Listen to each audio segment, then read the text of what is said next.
Minutos de Chuva, parte 2. Ninguém vai morar no céu. Mentira para você.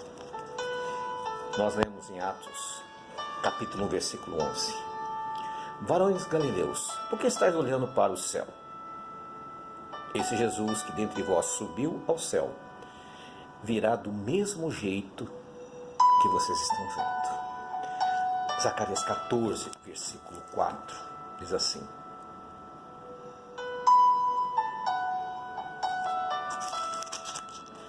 Naquele dia seus pés estarão sobre o Monte das Oliveiras, que fica diante de Jerusalém, ao leste, e o Monte das Oliveiras será partido ao meio, ao leste, a oeste.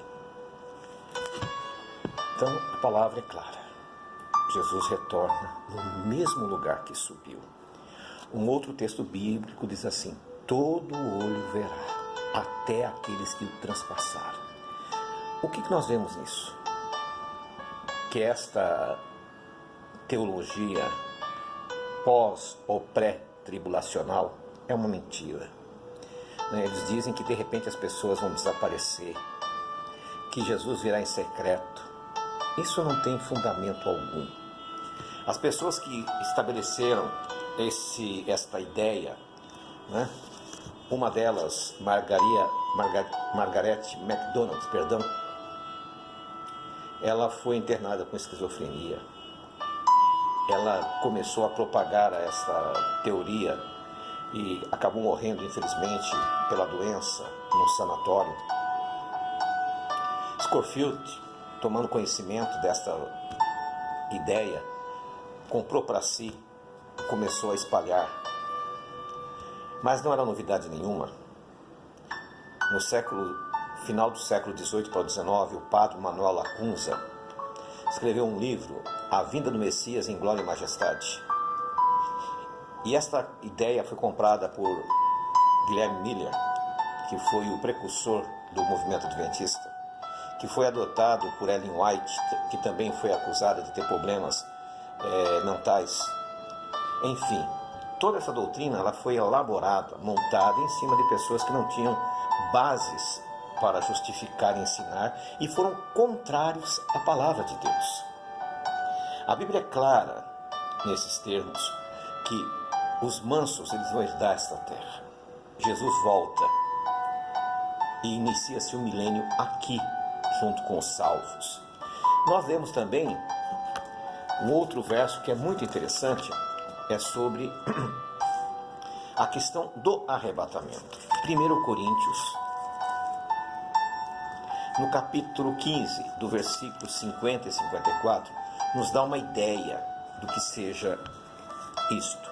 Mas o texto que mais esclarece está em 1 Tessalonicenses. Está em 1 Tessalonicenses, no capítulo 4. 1 Tessalonicenses, capítulo 4, versículo 13 a 18. Presta atenção. Além disso, irmãos, não queremos que vocês fiquem na ignorância. Então Paulo já sabia que as pessoas tinham problemas para interpretar isto.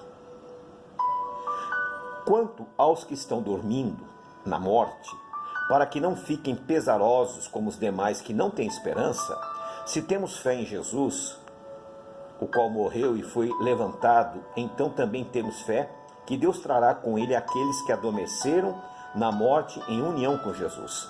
Pois nós dizemos a vocês o seguinte: pela palavra de Jeová, nós, os vivos que sobrevivermos até a presença do Senhor, de modo algum precederemos aos que adormeceram na morte, porque o próprio Senhor descerá do céu com uma chamada de comando, com voz de arcanjo, com trombeta de Deus, e os mortos em união com Cristo se levantarão primeiro. Depois nós, os vivos, que sobrevivermos, seremos arrebatados junto com ele em nuvens, para encontrar o Senhor no ar, e assim estaremos sempre com o Senhor. Portanto, consolem sempre uns aos outros com essas palavras. Aqui Paulo está dizendo do momento iminente da volta do Senhor.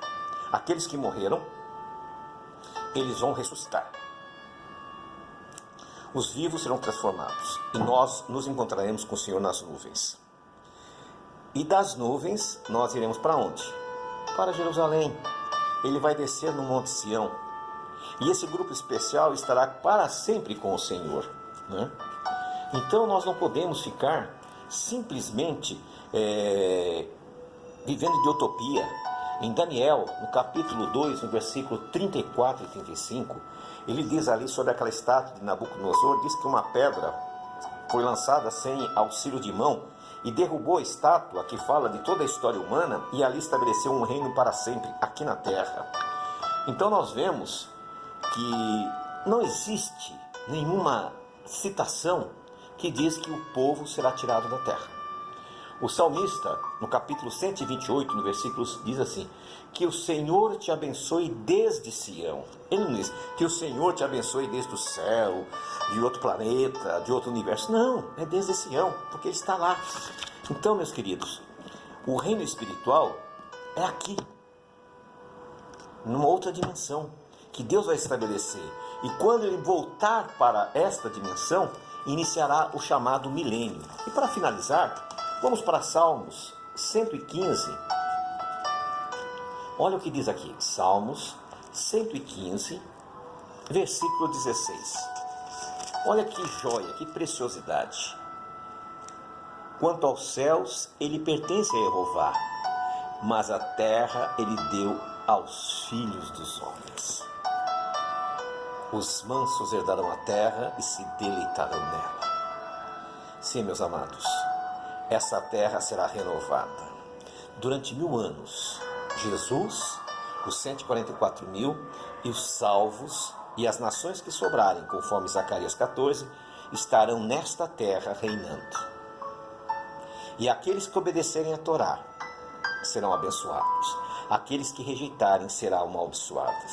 O profeta Isaías diz que morrer aos 100 anos é morrer ainda jovem, ou seja, mesmo no milênio ainda haverá mortes. Aqueles que desobedecerem terão uma morte instantânea e eterna, mas os mansos se alegrarão e viverão para sempre.